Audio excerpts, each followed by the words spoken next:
I'd like to welcome everybody back to the channel tonight. I'm in the truck working again. Been a little bit since I posted a video. Been pretty busy and stuff with racing going on and just working on everything. And what I got here is I picked up another Buggy. I've been looking in the market for a four-wheel drive 1/10 scale Buggy for a little while, and I've been looking at the different ones, and I really didn't want to spend a lot of money to get. I got a lot of money wrapped up in my B5M, also my new B6.1D that I've been working on building for the 17.5 stock class at my local track. I have my low CSCTE 2.0 short course truck. I have my associated T5M stadium truck.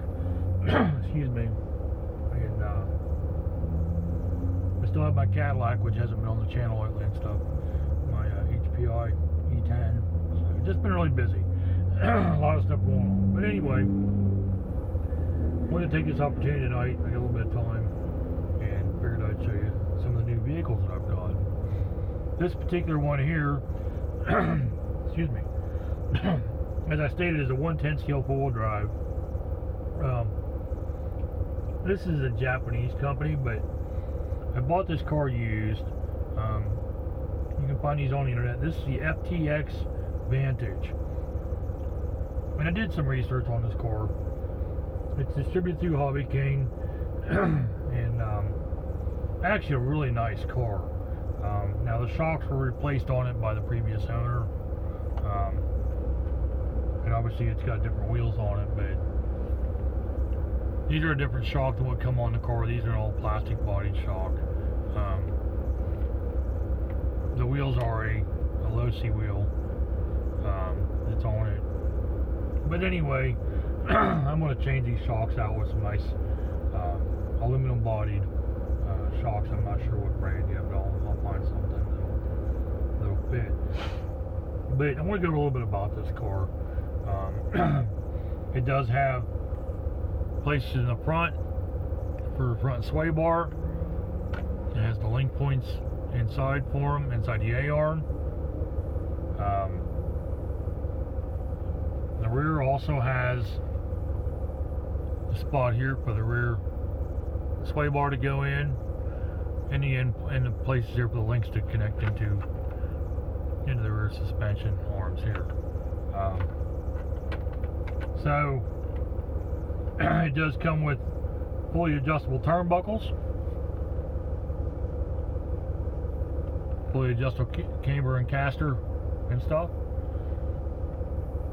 It is a shaft-driven car. This car does have some upgraded parts on it as far as the front knuckles go, and also in the rear end has some upgraded rear knuckles, which you can't really see in here. But anyway, like the wing, traditionally 1/10 scale cars have a Lexan wing. This particular car has a hard plastic wing, which I like, which means I'm not going to be spending a bunch of money on wings. Uses 2 body pins to remove the wing. So I bought this car as a roller. I know you can buy this car through Hobby King as a ready to run, a brushless, or as a kit car. So anyway, I take the body off here, and this is the body that come on the car when I bought it from the gentleman at my local track. Now he left his motor in it. This is a Hobby Star 3500 kV brushless. It's a 4-pole, and it is coming out of the car. I'm going to replace it with something else, and I'll get into that more in a moment. So anyway, it is a plastic chassis car, but that's alright with me. The screws are nice and kind of sunk inside here.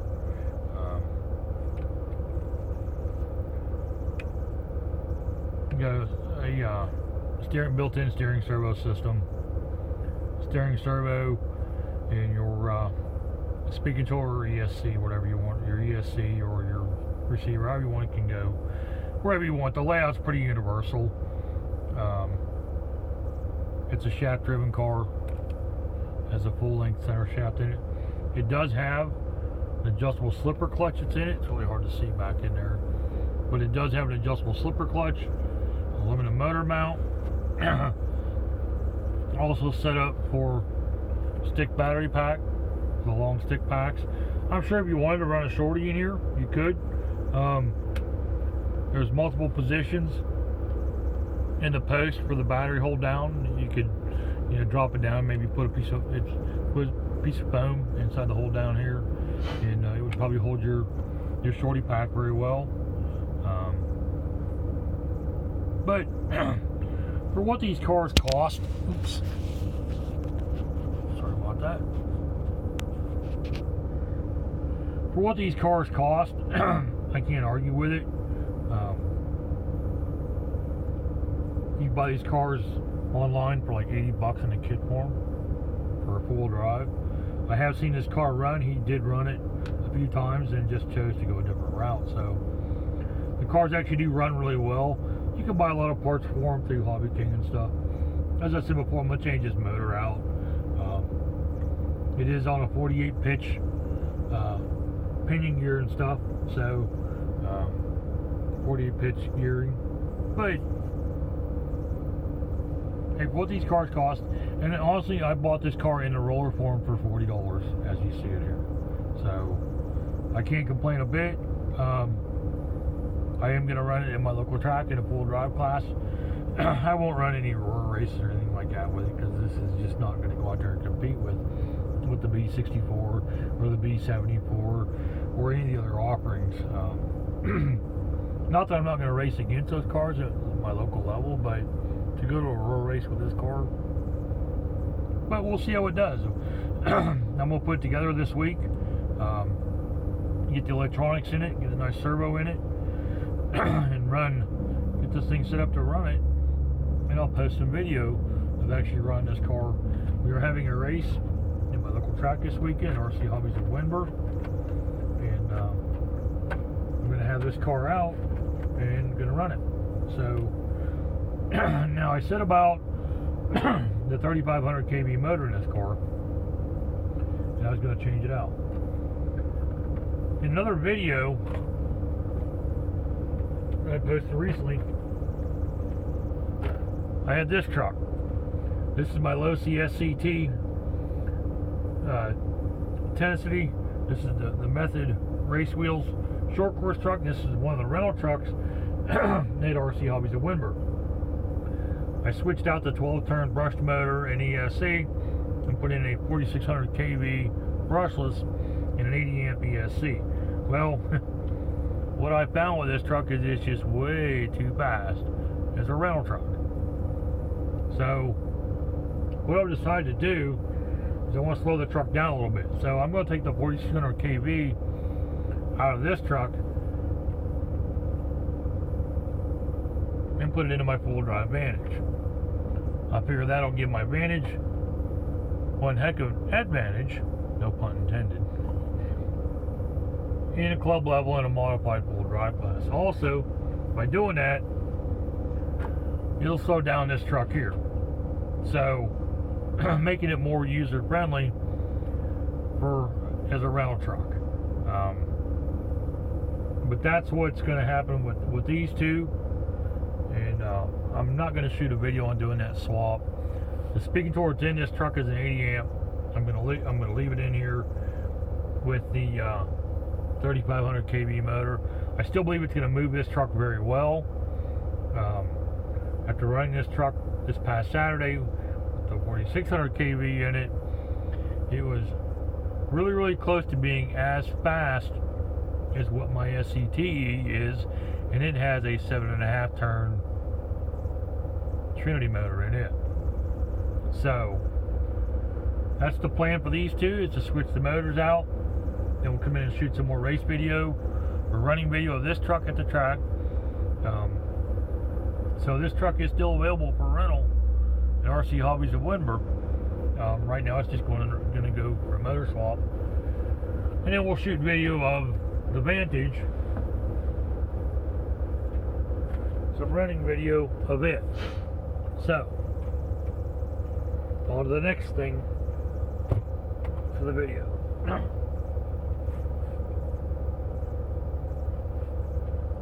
I've been looking around for another vehicle.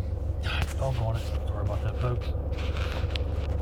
Like I said, I don't have my tripod in here, so every time I move it bangs things around. So I've been searching around, looking at other vehicles. I constantly do that, and I've been kind of eyeing up and wanting to try out something a little different as far as in the RC racing world. I have an old Duratrax Warhead, which was a nitro truck that more or less kind of a monster truckish thing. They were nitro powered. They were out a long time ago. It's been a project I've been tinkering on, converted to brushless, but it's strictly just going to be a pasture truck. So, and I hate to go out and ask somebody, hey, can I try out your $1,000 race car to see if I want to buy one or not? And I've got friends and people that I race with that have different stuff, and they've said, yeah, hey, come try one of mine out. But by the time you borrow it, you try out your buddy's car and you break it, and then he's kind of upset with you, and you got to move it like parts. So I was doing a little searching, looking on eBay and marketplaces and whatnot. I stumbled across a car that caught my attention, and I am a big Associated fan. I've been racing their stuff off and on for over 30 years. I've been in this hobby a long time. Been around Losi stuff. Well, I stumbled across this next vehicle. Now bear in mind that this thing needs some work. So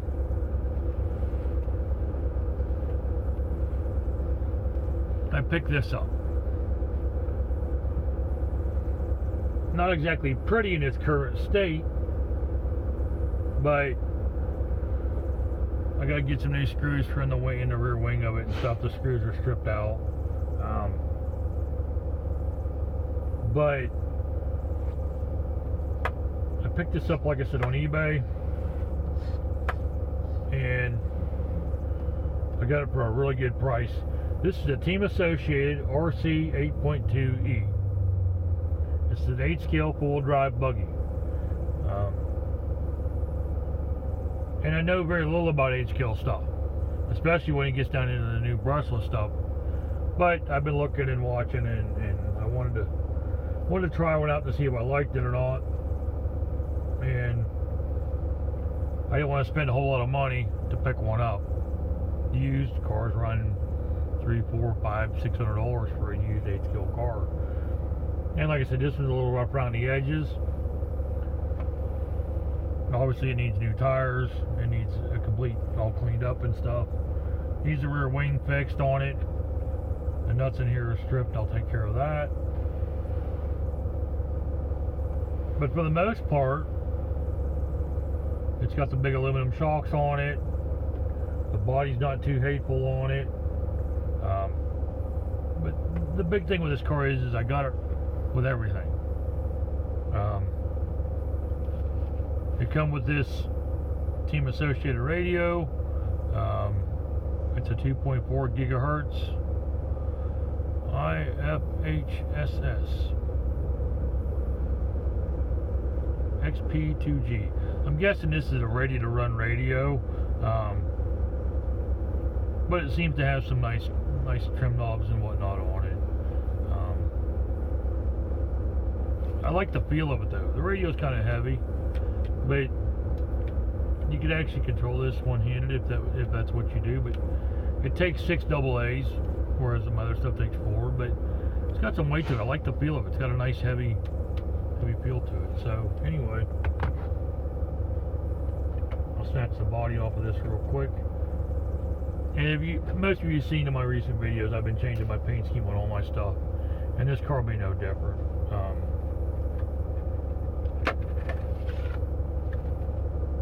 Body's got a couple little cracks in it, but that's okay. We'll deal with that. So I'll end up popping the stickers off of it, and again, maybe I won't. maybe I'll just leave the window stickers on, but I am going to go by and as I did in the previous video, I'm going to chemically strip this body and paint it in my orange that I like. So, but I want to show you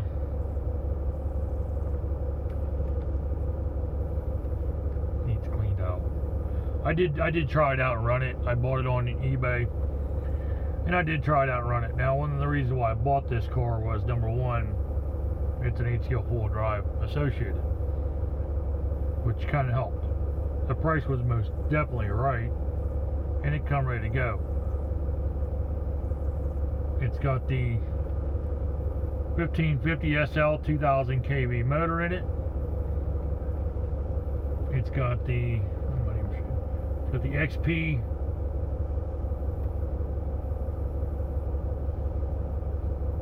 SC 1300 BL electronic speed controller in it.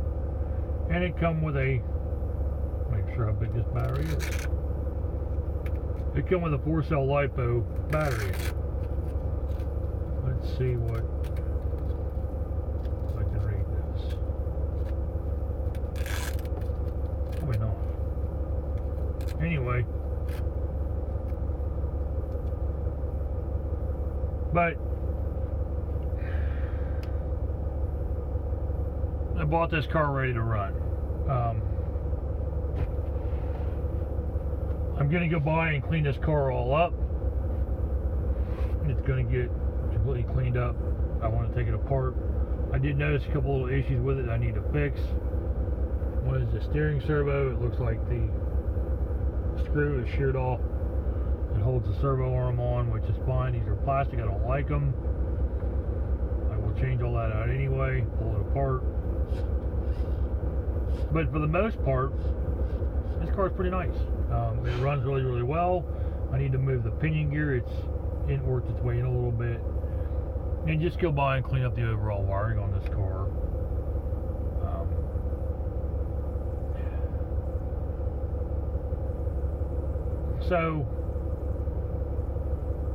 But I'm gonna go by and clean it all up, check it all out, see what kind of shape everything's in, and what kind of shape the drivetrain's in and whatnot, and check all this stuff out. But for what I paid for the car, with it sitting the way it is, I can't complain one single bit. This car will be on quite a few future videos, excuse me. Not so much as all the cleanup and everything else on the car, but actually running footage and probably gonna do some upgrades on it and stuff, and see how the car actually works and runs. I do plan on actually racing this car if I like it, and I'm not saying I will. I'm not saying I won't like it. But some of the issues I am going to go ahead and fix. The steering servo's got to be taken care of. This servo arm's got to be addressed. Strip screw in it. Overall cleaning the car up, fixing the rear wing's got to be addressed. And just giving this car a really nice cleaning and going over everything. So anyway. This is the newest addition to my RC fleet, which it keeps growing and growing and growing. But that's okay. So, I did notice a spot on the body here needs a little trimming. But anyway, that's all kind of. But like I said, I bought this car used. I got it at a really good price. So I'm happy with it. Like I said, it runs really well.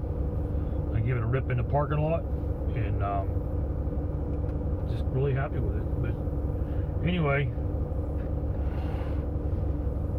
not only am I just a 10-scale racer, now I'm an 8-scale racer too. So as always, please listen to me.